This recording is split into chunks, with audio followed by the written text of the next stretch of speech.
बचना है तो सरेंडर कर दे। तुझको क्या लगता है कि हमको मार देने से, हमको खत्म कर देने से ये पूरा नक्सल खत्म हो जाएगा? बहुत गलत सोच है तेरी पुलिसिया। तू पहले अपनी सोच, नक्सल के बाद में सोचना। लाल सलाम।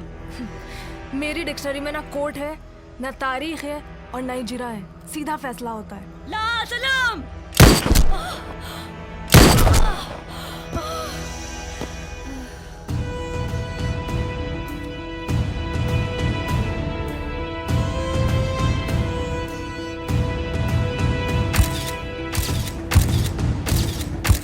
जी हाँ, पुलिस ने नक्सलियों के हथियारों का भारी जखीरा बरामद किया है और अब उनके खिलाफ हमारी कार्रवाई और भी तेज और भी कठोर होगी। अगर वो लोग पुलिस और कानून को कमज़ोर समझ रहे हैं तो मैं ये क्लियर कर देना चाहती हूँ कि पुलिस और कानून अपने देश में शांति व्यवस्था बनाए रखने के लिए कुछ भी कर सकती है। हेलो, यस, हाँ हाँ हाँ, okay, I am coming. Janani जन्मभूमिश्च स्वर्गादपि गरीयसी।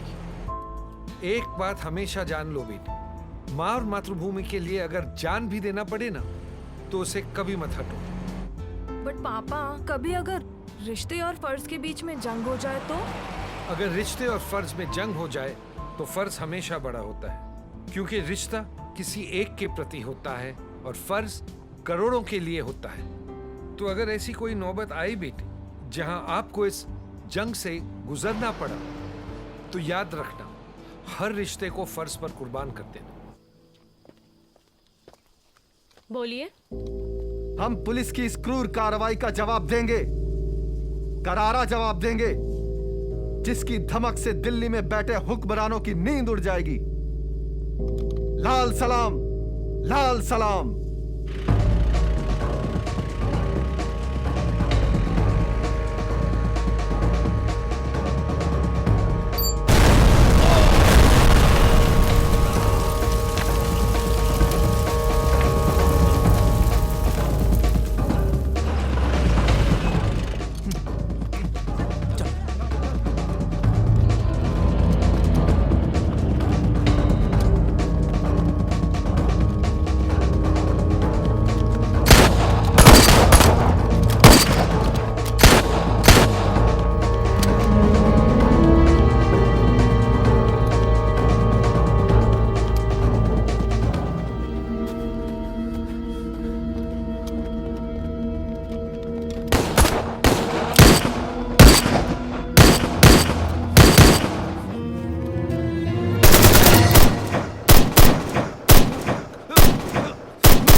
Police की कार्रवाई के बाद नक्सलियों ने अपना जवाब एक कदम आगे बढ़ के दिया। इस नक्सली हमले में 16 जवान मारे गए हैं और साथ ही साथ नक्सलियों ने हैरत अंगेज कारनामा दिखाया है। पुलिस टीम के सब इंस्पेक्टर अर्जुन का अभी तक कोई पता नहीं चला है और न ही उनकी लाश मिली है। मैं सीमा, कैमरामैन आलोक के साथ वन नेशन के लिए सोनभद्रा, उत्तर प्रदेश से।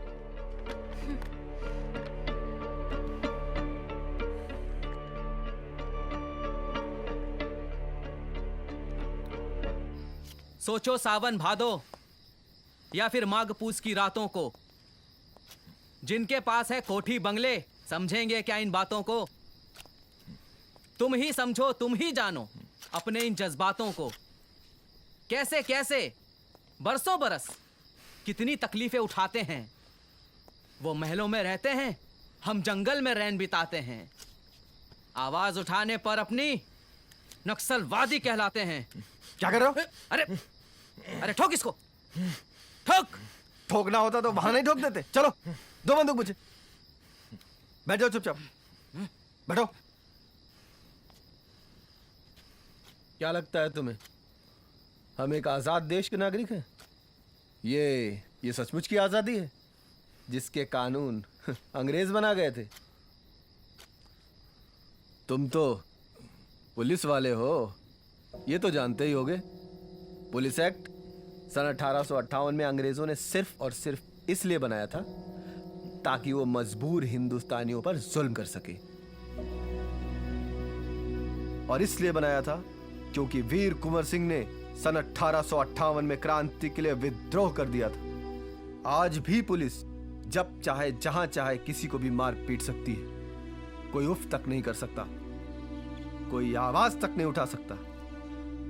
अगर गलती से भी किसी ने आवाज उठा दी तो उसको 6 महीने तक की जेल हो सकती थी।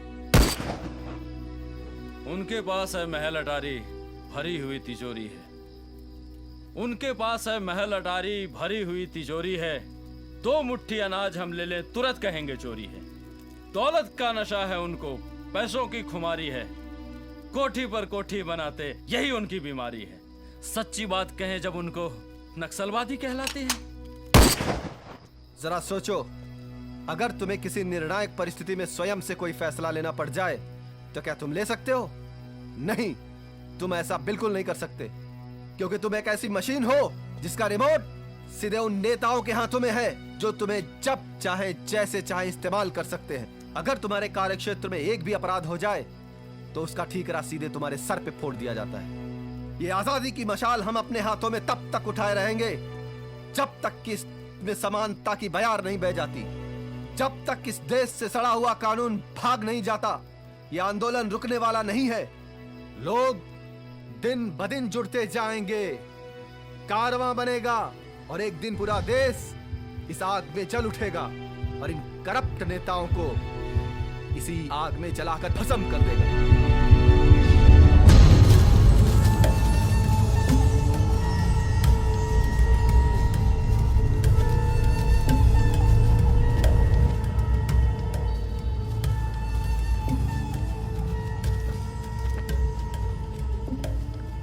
कॉमरेड, क्या करना है इसका?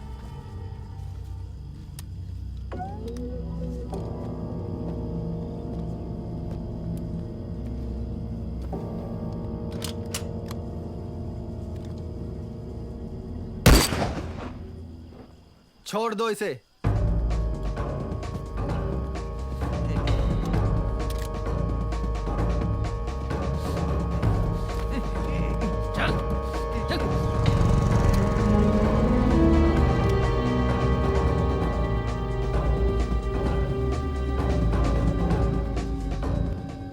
देखिए मिस जानकी, बहुत आशा के साथ हमने आपको यहां बुलाया है।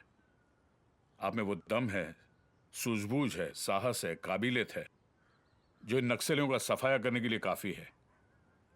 लेकिन अब हम थोड़े से निराश हो रहे हैं। सर, निराश होने की कोई जरूरत नहीं है। हमारा डिपार्टमेंट इंफॉर्मेशन के आधार पर चलता है और वो इंफॉर्मेशन हमें आईबी ऑफिसर्स और स्टेट पुलिस के थ्रू मिलती है। लेकिन वो लोग आजकल हमें इंफॉर्मेशन देते ही नहीं है। हम तुम्हारी प्रॉब्लम को अच्छी तरह से समझते हैं जानकी, लेकिन हमारा बहुत भरोसा है तुम पर कि इस राज्य को इन नक्सलियों से तुम मुक्त करवा सकती हो।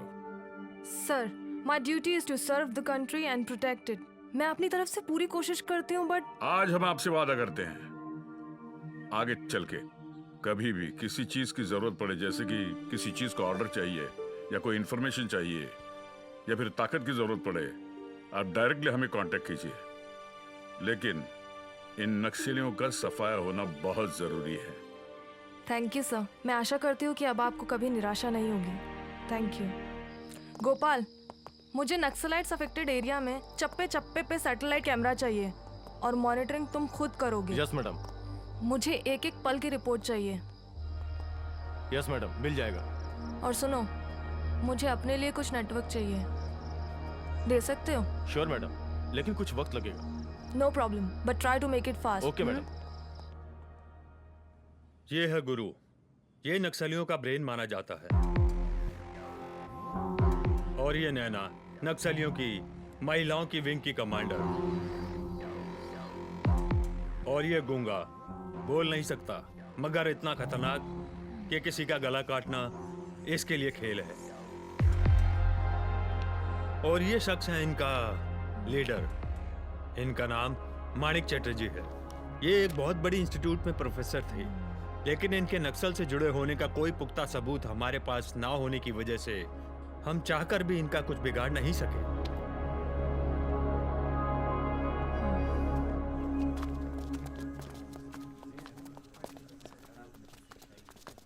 मिस्टर चैटर्जी, जी कहिए। You are under arrest. मेरा अपराध? आप पर इल्जाम है कि आप नक्सलाइट्स के चीफ कमांडर हैं और आप उन्हें नक्सल एक्टिविटीज के लिए गाइड करते हैं। देवी जी, आपको गलत इन्फॉर्मेशन मिली है। मैं कोई क्रिमिनल नहीं हूं, ना ही अपराधियों के साथ मेरा कोई रिश्ता है। मैं एक शिक्षक हूं, शिक्षा का प्रचार करता हूं पूरे प्रदेश में, और गरीब और कुचले हुए लोगों को उनके अधिकारों के बारे में जागरूक करता हूं। ये मेरा धर्म है। अगर ऐसा करना अपराध है तो मैं अपराधी हूं। I am so sorry sir, लेकिन अभी आपको हमारे साथ चलना होगा। Please cooperate. I am sorry madam, but आप ऐसा नहीं कर सकती। आप मानिक सर को गिरफ्तार नहीं कर सकती। Arjun, are you mad? तुम एक नक्सलाइट लीडर को प्रोटेक्ट कर रहे हो? No madam, this is wrong. Manik sir उग्रवादी नहीं हो सकते। ये हमारे शिक्षक रहे हैं। इनकी शिक्षा अगर गलत होती तो मैं आज यहाँ खड़ा नहीं होता। मैं अपनी आंखों के सामने गुरु को गिरफ्तार होते हुए नहीं देख सकता। गुरुदेव, आप जाइए। मेरे होते हुए कोई आपको गिरफ्तार नहीं कर सकता।